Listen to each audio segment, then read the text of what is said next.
بسم اللہ الرحمن الرحیم۔ السلام علیکم۔ اللہ تعالیٰ نے حضرت آدم علیہ السلام کے ساتھ 140 پھل اور میوہ جات زمین پر بھیجے۔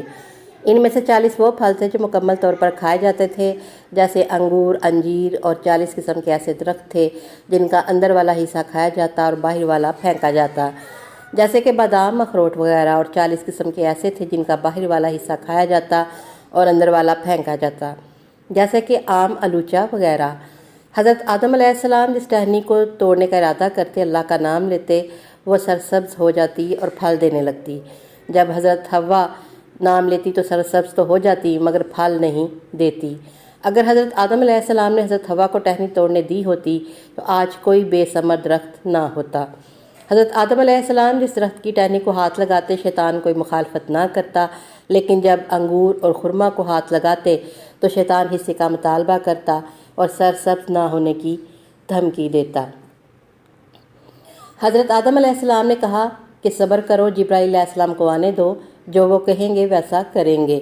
جبرائیل علیہ السلام آئے تو حضرت آدم علیہ السلام نے واقعہ بیان کیا تو حضرت جبرائیل علیہ السلام نے حصہ دار بنانے کی تجویز دی تاکہ نقصان نہ پہنچائے۔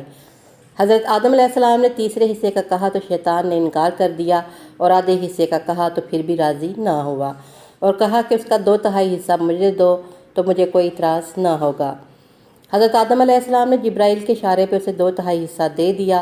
تب سے خدا نے حکم فرمایا، اگر کھجور یا فرما کے پانی کو ابالا جائے جب تک اس کا 2/3 حصہ ضائع نہ ہو جائے، اس کا پانی پینا حرام ہے، وہ شراب ہے اور نجس ہے، کیونکہ جب شیطان اس کا حصہ دار بنا تو اس نے وہاں پودوں کے ساتھ پیشاب کیا اور چلا گیا، اور وہاں بدبو پھیل گئی۔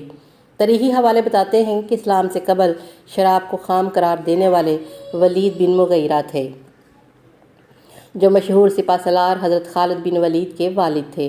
تاہم اس سے قبل جزیرۃ العرب کے سرداروں اور نمایاں شخصیات میں کچھ ہستیاں ایسی موجود تھیں جنہوں نے شراب کو ہاتھ لگانا پسند نہیں کیا اور اپنی محفلوں کو اس شے سے خالی رکھا تھا۔ ایسی شخصیات میں سیدنا عبد المطلب بن ہاشم، شیبہ بن ربیعہ، عثمان بن عفان و ورقہ بن نوفل اور کئی دیگر ہستیوں کے نام زیادہ نمایاں ہیں۔ کہتے ہیں کہ شراب وہ مشروب ہے جسے پلانے کا پہلا تجربہ ابلیس نے حضرت قابیل پر کیا تھا۔ حضرت آدم علیہ السلام نے انگور کا درخت لگایا تو ابلیس کو اس کا ٹیڑھا اور ترچھا پن بے حد پسند آ گیا، اور اسے اتنا پسند پودا قرار دیتے ہوئے اس کی آبیاری کی ذمہ داری لینے کا اعلان کر دیا۔ سوچ و بچار کے بعد ابلیس نے اسے پانی کی بجائے خون پلانے کا پلان بنایا، جس کے لیے اس نے ایک خوبصورت تاؤس کو لا کر ذبح کر دیا اور اس کا خون انگور کے پودے کی جڑوں میں ڈال دیا۔ مور کے خون سے سینچ کر پودا بڑھنے لگا اور اس پر نرم پتے نکلنے لگے۔ وہ ان کا کمال دیکھ کر ابلیس ستم ظریف دوسرے مرحلے میں اس پر بندر کی گردن کاٹ کر رکھ دی اور اس کا خون بھی پودے کی جڑوں میں ڈال دیا۔ بندر کا گرم گرم خون پی کر مستی سے بڑھنے والے پودے پر جب گچھے لگنے لگے تو ابلیس نے آ کر اس پر ایک تازہ دم شیر کی بھی قربانی دے ڈالی۔ شیر کا خون بھی اس کی جڑوں کو سیراب کرنے لگا۔ پھل پکنے کے قریب آ گئے تو ابلیس نے اس پر ایک تازہ دم جوان سور کو بھی لا کر کاٹ دیا۔ واقعہ نگاروں کا ماننا ہے کہ انگور کی شراب میں آج بھی یہی 4 خصوصیات موجود ہیں۔ شراب کی ابتدائی گھونٹ بھرنے سے چہرے پر طاؤس جیسی تازگی، خوبصورتی اور حشاشت بکھراتی ہے۔